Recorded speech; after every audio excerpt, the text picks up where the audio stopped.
got some stuff to learn this week. We're going to be learning about measuring things with rulers. We have 3 different kinds of rulers here. We've got just a regular foot-long ruler. We have a yardstick.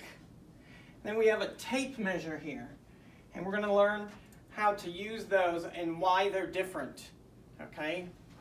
So, and then we have our sight words that we're going to be working on this week.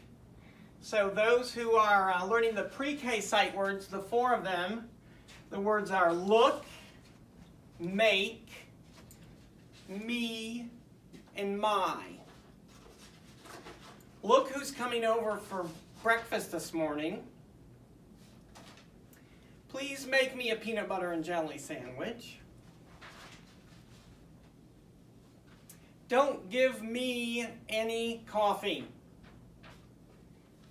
And my brother is coming over in a little while. So look, make, me, and mine. And then the kindergarten sight words are our, out, please, pretty, ran. Our friends are staying in their homes right now. Going outside on a nice day is fun. I can't think of one for please. Oh, maybe please pass the pizza. And that is a very pretty necklace you're wearing. And Tommy ran over the hill. So our, out, please, pretty, ran. Those are the sight words for this week. And now the big thing that we're talking about this week, and that is called the water cycle. And cycle means something that goes in a circle, and you're going to see how this poster goes in a circle in a minute. This is called the water cycle. We have water all over the world, right? And that's why you guys painted so much of planet Earth blue when you were creating your planets the other day. And so that water doesn't just stay in Lake Michigan or in the ocean, okay? It does weird things, and it helps us with our weather, okay? So I'm going to show you how this works, okay? First, we have evaporation. This is really hard to understand. Evaporation is when the sun heats up a mud puddle or Lake Michigan, and the water kind of disappears and turns it into water vapor, which means that the water drops are really so tiny we can't even see them, but they're there. They're everywhere in the air. And what happens is those warm water droplets or vapors rise up into the air, really high up into the air. And when it gets way up high in the sky, it gets colder in the sky. And so when it gets colder, those tiny little vapor droplets that we can't see turn into clouds.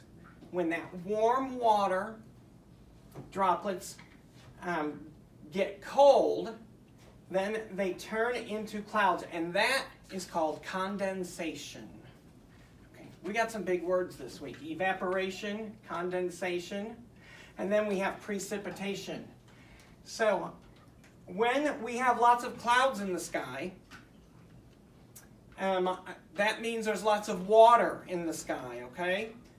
And what happens is there's so much water in the clouds that they're so heavy that it starts to rain. And that's what happens. That's what precipitation is called. It's called rain, or in the wintertime it's called snow, or hail, or sleet, okay? So then condensation, the clouds drop the water into big water drops that we see, the rain all the time, and it comes down to the ground, right? And then it lands in the grass, or the earth soaks it up, or it makes mud puddles, or it goes back into Lake Michigan. And that's called collection, wherever the water comes together. We've had lots of mud puddles when we've gone on walks, and all those mud puddles eventually disappear because the water, which is in the collection here, the water, now we're starting over, evaporates when the sun warms up the water and makes it water droplets that we can't even see. I had to put these up here so that you would understand that though.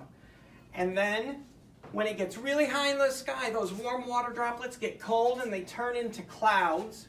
That's called condensation. And when the clouds are really heavy with lots of water, they can't hold any more water, then it starts to rain, and that's called precipitation. Then it makes mud puddles, and it goes back into Lake Michigan.